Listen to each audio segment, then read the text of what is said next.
So మొత్తానికి చూస్తే రఘురామకృష్ణంరాజు కూడా సెటరికల్ గానే కొన్ని విషయాలు అయితే చెప్పడం జరిగింది. ఏంటి అంటే కొన్ని రాష్ట్రాలలో కేరళ వంటి రాష్ట్రాలలో ఏంటంటే ఏదైనా వాటర్ బాటిల్ కానీ మద్యం బాటిల్ కానీ ఏదైనా కానీ తీసుకున్నప్పుడు దానికి ఎక్స్ట్రా ఛార్జ్ అనేటివి పే చేయడం జరుగుతుంది. అంటే ఒక కొట్టు దగ్గరికి వెళ్ళి మనం ఒక బాటిల్ తీసుకుంటే దానికి 10 రూపాయలు ఎక్స్ట్రా పే చేసి మళ్ళీ తిరిగి ఆ బాటిల్ అదే కొట్టుకి ఇచ్చామనుకోండి మళ్ళీ వాళ్ళు రీపే చేసేస్తారనమాట 10 రూపాయలు. సో ఈ విధంగా చూసుకుంటే రీసైక్లింగ్ విధానం కూడా ఈజీగా అవుతుంది. ప్లాస్టిక్ అంతా ఒకటే విధంగా సేకరించవచ్చు అని కూడా చెబుతున్నారు. సో ఈ ప్లాస్టిక్ అంతా సేకరించేసి రీసైక్లింగ్ విధానం కోసం కొన్ని కోట్లు కూడా ఖర్చు అవ్వచ్చు అని చెప్పారు. సో ఈ కోట్లు ఖర్చు అవ్వడం కన్నా కూడా మీ జన సైనికులకు చెప్పేసేసేయండి ఒక మాట, ప్లాస్టిక్ ని ఎక్కడ పడితే అక్కడ వేయకండి, ప్లాస్టిక్ ని నిషేధించండి అని ఖచ్చితంగా వాళ్ళు పాటిస్తారు. ఈ విధంగా కూడా ఈజీ ప్రాసెస్ అవుతుందని చెప్పేసి చమత్కరించారు. బట్ కానీ నిజానికైతే అదే చెప్పచ్చు.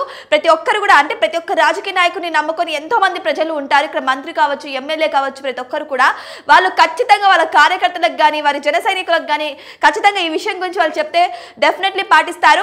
అయితే ఈరోజు అసెంబ్లీలో ఫైనల్ గా వచ్చింది ఏంటి అంటే ఖచ్చితంగా ఎట్టి పరిస్థితుల్లో అతి కొద్ది రోజుల్లోనే చెత్త నివారణ అదే ప్లాస్టిక్ చెత్త నివారణ చేయాలని చెప్పేసి కాలుష్యాన్ని కాపాడాలి అనే విధంగా అయితే చర్చ నడిచినట్టు తెలుస్తోంది.